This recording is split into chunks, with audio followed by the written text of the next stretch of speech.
Peut-être cette posture du manager sauveur vous est-elle familière. Elle fait référence au fameux triangle de Karpman développé dans les années 60 pour modéliser certains types d'interactions. Ce triangle dramatique identifie 3 rôles que nous sommes chacun amenés à incarner dans un jeu psychologique inconscient. Le sauveur, le persécuteur et la victime.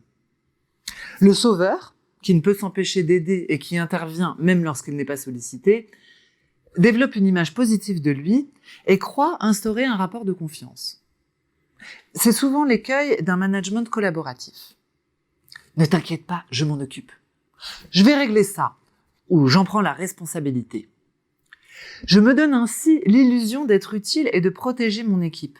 Mais en réalité, je fais passer les besoins des collaborateurs avant les miens, tout en cultivant un ascendant sur eux qui me permet de garder le contrôle. Le management directif, quant à lui, s'incarne aisément dans le persécuteur, qui donne la priorité à ses besoins, établit un cadre strict et peut aller jusqu'à inférioriser ou culpabiliser ses collaborateurs.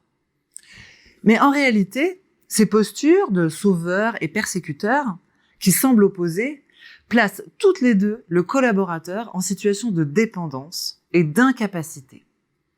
Et elles entretiennent chez lui des mécanismes de victimisation, la plainte, la contestation et la fuite des responsabilités.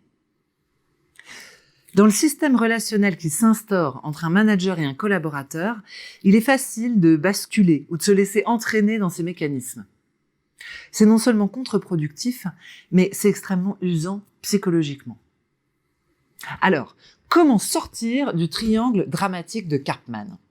Passer du manager sauveur ou persécuteur au manager ressource qui accompagne la progression et l'autonomie de ses collaborateurs. À ce titre, les neurosciences nous apportent des réponses intéressantes. Les compétences exécutives sont définies comme l'ensemble des mécanismes qui nous permettent d'atteindre un objectif. Dans le cerveau, elles se situent dans le cortex préfrontal et elles mobilisent 3 fonctions. La mémoire de travail, ou la capacité à retenir une information sur un temps court. Le contrôle inhibiteur, ou la capacité à différer la distraction. Et la flexibilité cognitive, ou la capacité à détecter une erreur et à la dépasser. Les expériences menées en neurosciences ont établi 6 grands principes inhérents au développement de ces compétences exécutives. Premier principe, notre cerveau est fait pour apprendre. Deuxième principe, la motivation est endogène. Elle ne peut venir que du sujet et elle doit répondre à un besoin fondamental.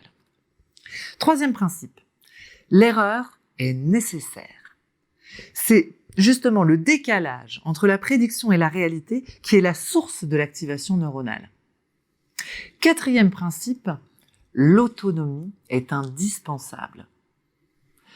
Cinquième principe, le stress est inhibiteur. Le cortisol, sécrété en réaction au stress, inhibe et bloque le cortex préfrontal. Et enfin, 6e principe, le lien humain est catalyseur. L'ocytocine, sécrétée en situation de connexion avec un autre être humain, augmente la plasticité cérébrale. Donc, en aidant les collaborateurs à trouver leur source de motivation propre, en autorisant le droit à l'erreur, en créant le contexte de l'autonomie, en minimisant les sources de stress et en favorisant l'écoute et les échanges humains de qualité, on permet à chacun de mettre en œuvre ses compétences au top de ses capacités. Contrairement au sauveur qui fait à la place ou au persécuteur qui ordonne et sanctionne, le manager ressource crée les conditions qui permettent à ses collaborateurs de développer leur plein potentiel. Le système relationnel qui s'établit alors est stimulant et facteur de performance.